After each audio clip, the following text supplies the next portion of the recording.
Hi, my name is Sabba Elahi. I am an interdisciplinary artist and educator.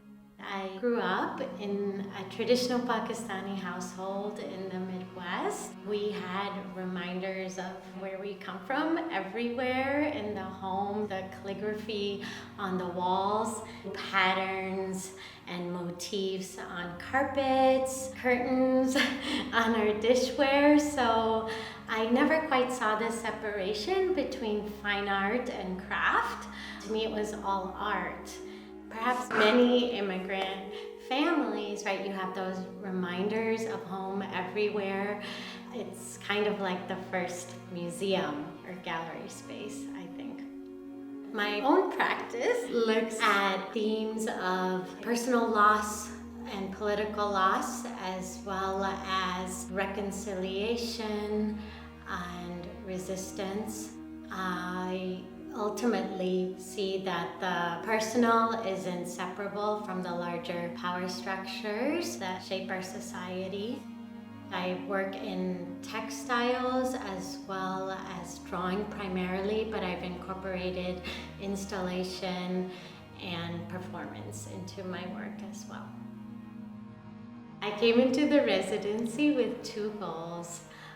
One was to pursue a current project called Drone Stories, and the other was to create new work.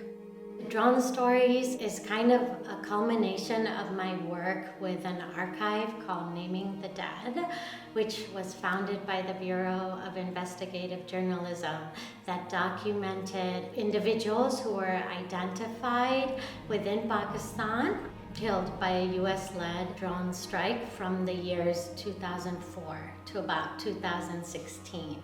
So this ran across both administrations, Republican and Democratic.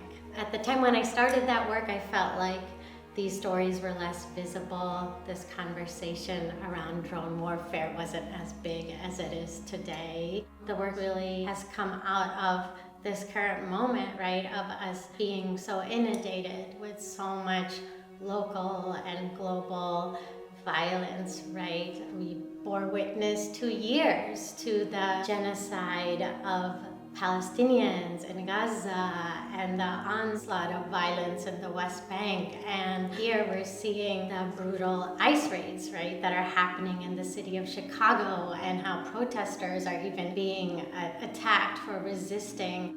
I'm just responding to that with this new work, that kind of brutality that's become very normalized, I think.